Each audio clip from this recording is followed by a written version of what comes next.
রাত 10টা। শহরটা দিনের ব্যস্ততা শেষে একটু জিরিয়ে নিচ্ছে, কিন্তু রূপালী সাঁকো নামে পরিচিত ব্রিজটার চিত্রটা অন্যরকম। দিনের আলোয় এই ব্রিজটা নিছকই কংক্রিটের এক কাঠামো, কিন্তু রাত নামলেই এর জাদুকরী রূপ উন্মোচিত হয়। ব্রিজের দুপাশে সারিবদ্ধভাবে লাগানো ছোট ছোট উষ্ণ হলুদ আলো, যা নদীর কালো জলে হাজারো প্রতিবিম্ব তৈরি করে। দেখলে মনে হয় যেন নদীর ওপর দিয়ে একটা আলোর মালা চলে গেছে, যা দুই পাড়ের মানুষের স্বপ্নকে বেঁধে রেখেছে। তনুমা আর রবিন আজ প্রায় মাসখানেক পর দেখা করেছে এই ব্রিজের ঠিক মাঝখানে।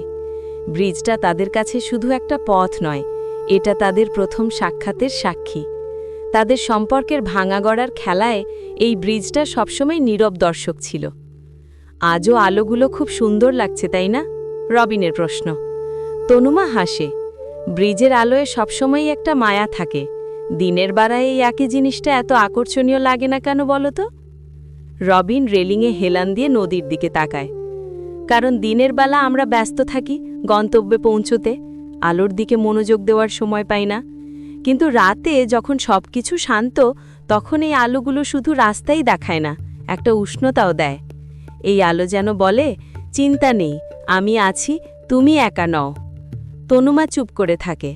তাদের সম্পর্কটা ইদানিং এই ব্রিজের মতোই ছিল, এক পাড় থেকে অন্য পাড়ে পৌঁছানোর কঠিন পথ।